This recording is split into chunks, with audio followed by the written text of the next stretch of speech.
Welcome into Detroit's only nightly political talk show on a major night of news. This is The Pulse. I'm Rabbi. You know what? Here in Michigan, a lot going on, and around the world, and less than a half hour, we're going to cover it all. So let's go.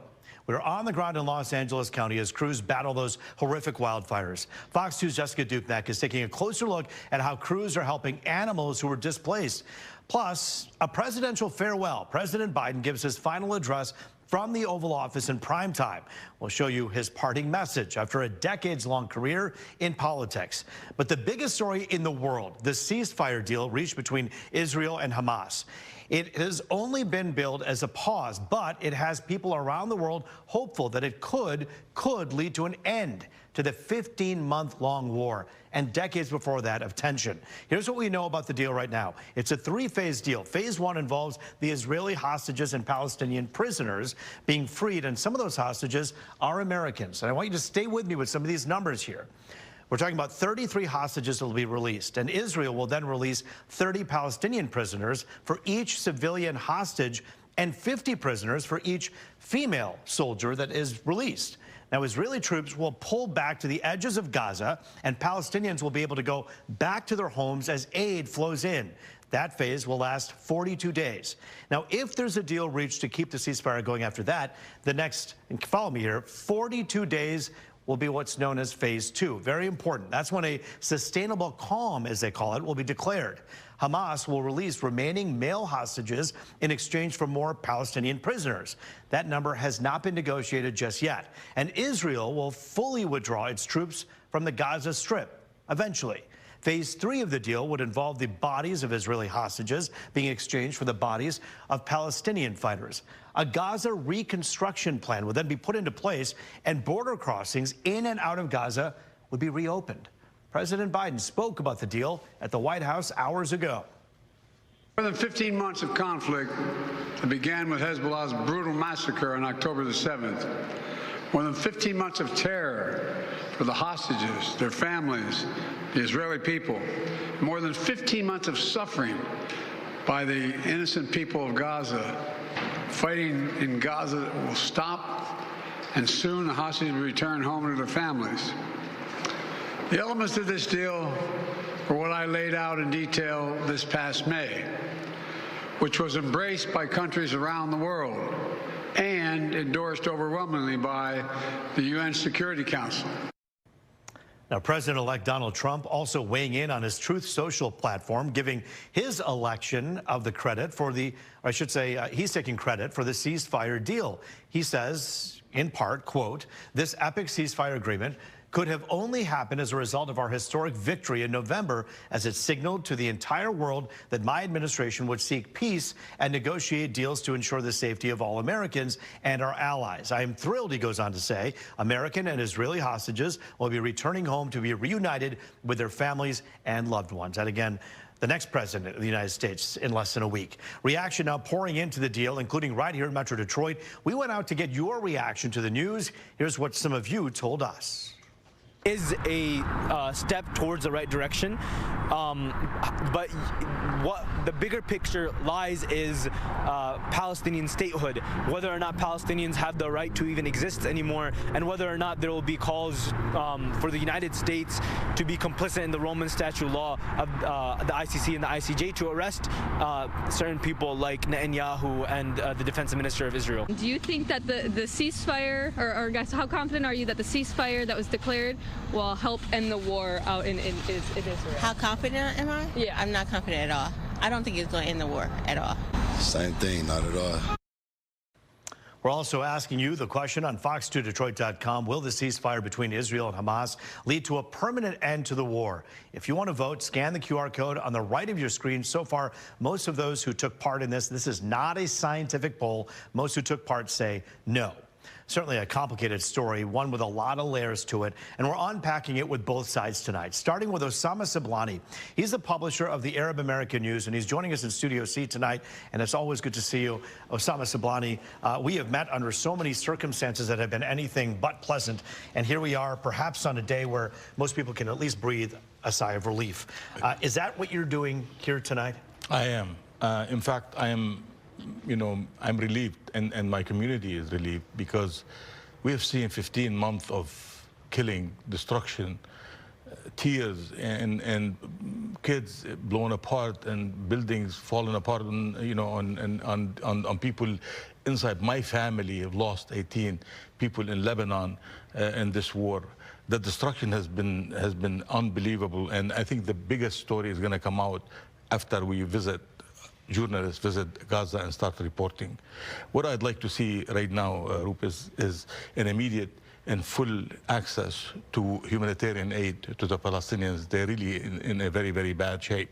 And also, I would like to see a complete withdrawal from Gaza by the Israelis without any hesitation, without any delay. Also, we need to see free movement of Palestinians, because now they live in the mud, in the cold, and 70% of their homes have been destroyed. Infrastructure has all been destroyed. Sure.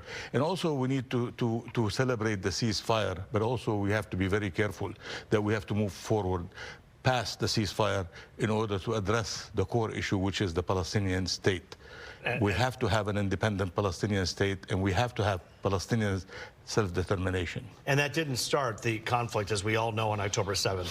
That was simply a boiling point, of course, in which there was a terrible attack that took place. But since then, and before that, we should mention, December 2008, November 2012, July 2014, May of 2021, and then October 2023. And then 1948. 1948. But the 1976. Violence after violence after violence, this just being recent. And then in November 2023, a one-week ceasefire. What makes this different to you? Well, I think both parties right now are exhausted, and they want an end to the fighting. And now, you know, President Biden is trying to take the credit. I think he should take the blame for the 15 months that he could not exercise the biggest power on the face of this earth in order to stop this massacre in Gaza. Osama, why do you think it's happening now? It's happening right now because people are exhausted on both sides. The Israelis are exhausted, the Palestinians are exhausted, the death toll is mounting.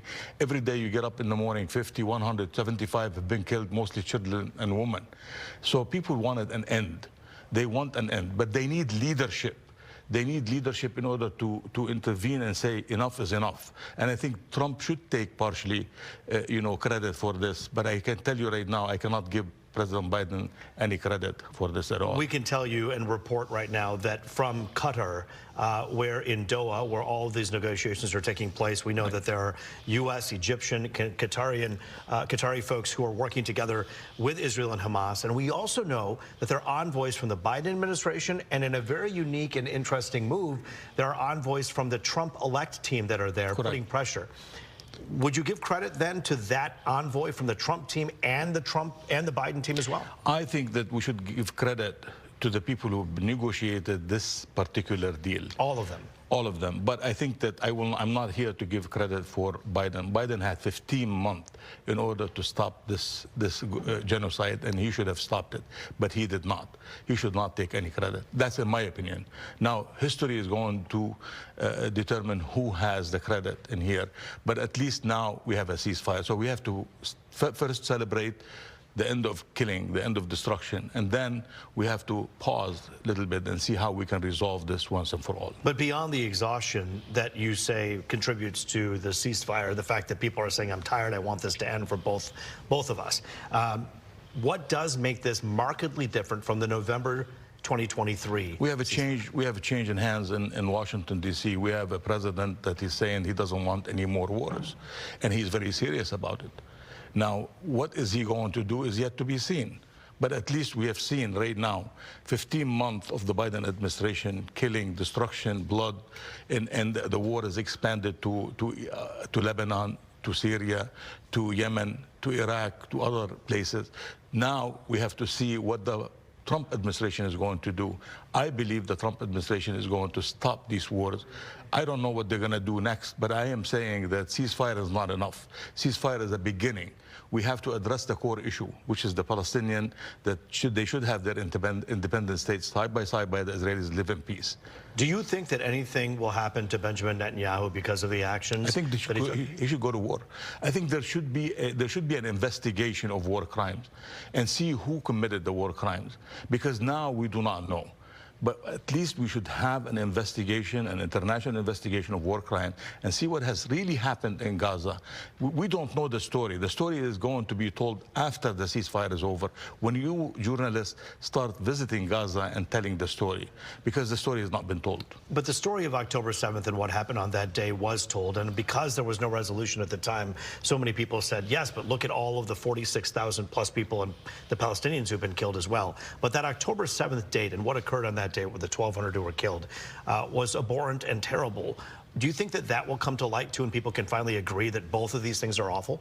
I think that in order for us to address what happened on October 7, we have to address what happened in 1948, and without any no population on the face of this earth will continue to be there and submitting to occupation, especially if it's an oppressed occupation. Gaza was an open prison.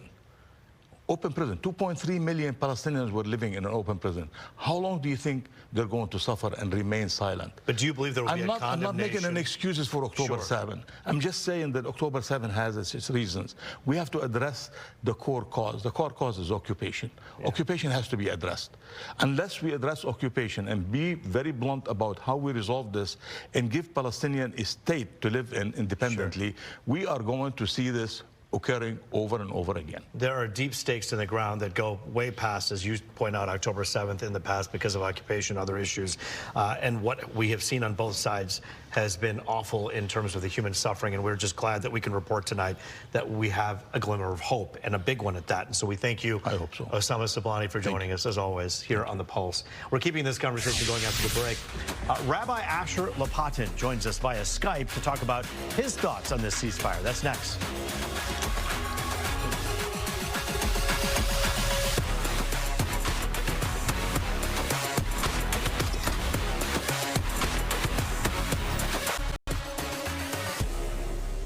And back now on Detroit's only nightly political talk show. This, as you know, is The Pulse. We're glad you're with us on this historic night. We're keeping the conversation going about the ceasefire deal between Israel and Hamas, bringing you, as we always do, as many sides as we possibly can do on The Pulse to make sure the story is covered. And we're joined now via Skype tonight, Rabbi Asher Lopatin with the Jewish Federation of Greater Ann Arbor. And it's always good to see you, Rabbi. And under these circumstances, I can say to you and Osama, it's a pleasure to see both of you here tonight. How are you? I'm doing well. It's a night of hope. It's a day of hope. Lots of concerns. I mean, Jews all over. You see the pictures from Tel Aviv, the families that are so hopeful that their hostages, their children, their husbands, their wives will come home. But it's also a scary time because, I think Hamas is still terrorizing Gaza and is still around, and issues have not been fully resolved. But, we're just so happy that it looks like these hostages will start to come home. And I think everyone in Israel, whether they agree strategically with this deal or not, and there are a lot of disagreements, they're also happy that these poor people that have been taken, that have been over a year, and will finally come home. And this is the beginning of hopefully resolving the situation. But again, it has to be resolved without having Hamas controlling and terrorizing Gaza, really terrorizing the Palestinians. We need to have the Palestinians finding a way to govern themselves without having a group like Hamas, a fundamentalist group, terrorize them. And we're not out of the woods yet on that. No, I hear you. I want to ask you a little bit about what we're seeing now and what we've seen before. This particular phase calls for an end to the fighting. It asks for humanitarian aid to go to the people who are dealing with what they're dealing with, the Palestinians, and then reuniting these hostages with their family. This doesn't look a heck of a lot different from this accord, this deal that was endorsed by the United Nations Security Council back in May of 2024. What makes this different to you? Well, first of all, that Hamas agrees to it. And really, I know people have been talking about Netanyahu and the politics and all that, but it really was Hamas it took so much, even the last few weeks, to really get Hamas to finally agree with it. And I do think it's because Donald Trump said all hell will break out if they do not let the hostages go. And I think that really pushed it. Does he deserve credit, Rabbi? Excuse me if I may. Does he deserve credit for the ball rolling? Absolutely. Look, my point of view is that you have to take on Iran, and they should have been taken on more seriously. But yes, I think Trump deserves a tremendous amount of credit. You know, it is the details of this plan were worked out by the Biden administration. So I give Blinken credit, but really making Hamas agree to it, and you know, providing cover for Netanyahu, because I think Netanyahu would never have agreed, and the government would not have agreed to it unless he knew that he had a real person who had his back. And I think that as much as Biden did help Israel with arms and was supportive, I don't think it was enough. And I think that hopefully American government now will have Israel's back, and that these things can really move forward, and Israel can feel secure. Do you think that President Joe Biden, as he leaves office in less than a week, will try to, as you mentioned, with all of the work with Antony Blinken and others, try to claim credit for this particular deal? And do you think that that's fair? I think, yes, I think the sitting president should take credit, just like really Carter and the hostages coming home from Iran, whatever, 30 years ago, 35 years ago, really. Yeah, look, I'm happy to give everyone credit. And frankly, you know, when I see dancing in Gaza that Hamas is saying we've won, let everyone think they've won. I just want people to live in peace, and I want Palestinians to live in peace in Gaza and wherever they are, and for the state of Israel and for Jews to be able to live in peace. So, yes, let everyone get credit, and I know that both sides have been taking credit. That's totally fine. Let's focus on ending the destruction that came from Hamas terrorism, and a hope for the Jewish people in Israel and for the state of Israel and for the Palestinians by removing them. But there's still work to be done in Yemen, where the Houthis are terrorizing, causing tens of thousands of deaths in Yemen and all over. So there's a lot of work to be done, but this is an important start. And I think Israelis, everyone, Jews all over the world, are celebrating that hopefully these hostages will start to come home. Do you think Benjamin Netanyahu needs a date in court for war crimes? No, absolutely not. I think the professional opinions from generals, from people involved in how to fight this war, have said Israel has done it as humanely as possible. And I really think this is a war, again, against terrorism. And when you look at, because Israel took on Hamas and took on Hezbollah, that eventually Assad, because he was supported by Hezbollah, fell, and Assad was responsible for 500,000 deaths. You know, we've lost a lot of civilians in this war, you know, a lot of terrorists also, but a lot of civilians. But the good that's come out of Israel's fight against terrorism, Hamas, Houthi, Hezbollah, has been a new Syria that hopefully we won't have hundreds of thousands of deaths. So no, absolutely not. And I hope the ICC reverses itself and looks at the deaths all over the world and not at Israel's battle against terrorism. Yeah, Rabbi, this isn't let it rip, so we don't have someone screaming at you about why this was handled in a way anything other than humanitarian, with a humanitarian edge. A lot of people blaming Netanyahu for so many deaths, but we should point out that people are probably already screaming that at their TVs who heard you say that. But we also owe both of you and Osama Siblani the microphone and a voice. And so we thank you for your time here today, as always, having a civil discussion with us. Thank you so much, Rupert. And I hope humanitarian aid gets to the people rather than Hamas. That's what we want. We want food for the people of Gaza. So, but thank you so much for letting me come on and for the work you're doing. Rabbi Asher Lopatin, always good to see you. Thanks for joining us. Be well. Thank you so much. We have a lot of major news we're covering on the other side of the break, including those devastating wildfires in Los Angeles County. Our own Jessica Dupnack with an update from the ground. That's next on The Pulse.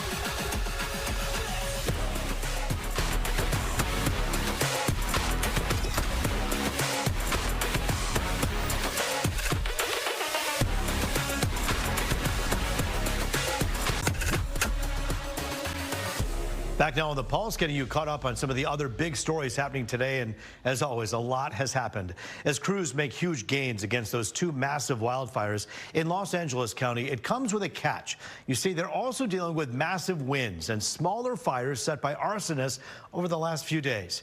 You ask yourself, who in God's name would do that? It's just absolutely awful. At least 25 people are dead, nearly 30 people still missing, and thousands were forced out of their homes. But it's not just the people that are displaced, having a major impact on animals in the area as well, this fire is. Fox News' Jessica Dupnack is in Los Angeles County, helping our sister station cover this story and takes a closer look at that angle. Jess. Hey, Rube, we are at Pasadena, California Humane, where animal control officers are unloading yet another truckload of animals that have been displaced by the wildfires. This place in particular has taken in 400+ animals displaced by these wildfires, everything from dogs and cats, even wildlife in some cases. It's been really tough to be here. We actually got to go back in the ICU earlier today and see some of the animals that have been severely burned. Now, I'm told that this situation in particular is one of the worst that this Humane has seen in terms of how many animals have been taken in. Now, a lot of them are being held for residents who they've lost their house, they've lost everything, and so they're being housed here at the Humane until people can find more stable housing. Another sad scene out here at the Humane is the line of folks that have been coming and showing up, having lost everything. Think about it, no belongings, no nothing, and they come here hoping to be reunited with their pets, the one thing that may have survived these fires. I talked to one guy earlier. He was looking for 2 little dogs, and they were actually belonged to a deceased relative, and 2 little chihuahuas, just adorable little dogs, and they didn't have them here, and they gave him a list of about 24 shelters. So this guy was going to go 24 different shelters all around kind of the greater Pasadena, California area trying to be reunited with those pups. But a really sad scene, just part of the fallout of these wildfires. You know, you think about how long of a road that these folks have until some sense of normalcy, and it is far from normal here. There will be opportunities to help and donate. You can find more information on our website, fox2detroit.com. For now, reporting in Pasadena, California, Jessica Dupnack, Fox 2 News. And of course, you can do that right there. It'll be a long road to recovery for people living in LA County. If you'd like to donate, as you heard Jessica say, to the Red Cross relief efforts, scan that QR code at the bottom right of your screen. Every penny, every dollar helps. And of course, our hearts are with everyone impacted. You just can't even imagine. Well, moving now to Washington, where President Biden addressed the nation for the second time tonight. He gave his final address from the Oval Office, capping off a more than 50-year-long career in politics. He wished President-elect Trump the best of luck, while also warning about the rise of misinformation being a major threat to democracy. I'm so proud of how much we've accomplished together for the American people. And I wish the incoming administration success, because I want America to succeed. That's why I've upheld my duty to ensure a peaceful and orderly transition of power, to ensure we lead by the power of our example. I have no doubt that America is in a position to continue to succeed. Americans are being buried under an avalanche of misinformation and disinformation, enabling the abuse of power. The free press is crumbling. Editors are disappearing. Social media is giving up on fact-checking. The truth is smothered by lies told for power and for profit. We must hold the social platforms accountable to protect our children, our families, and our very democracy from the abuse of power. The president ended it by thanking his entire administration and saying the America of our dreams is always closer than we think. And it's up to us to make those dreams come true. Well, that is the Pulse for tonight. Extra is next. I'm Rupert. Have a good night, everybody.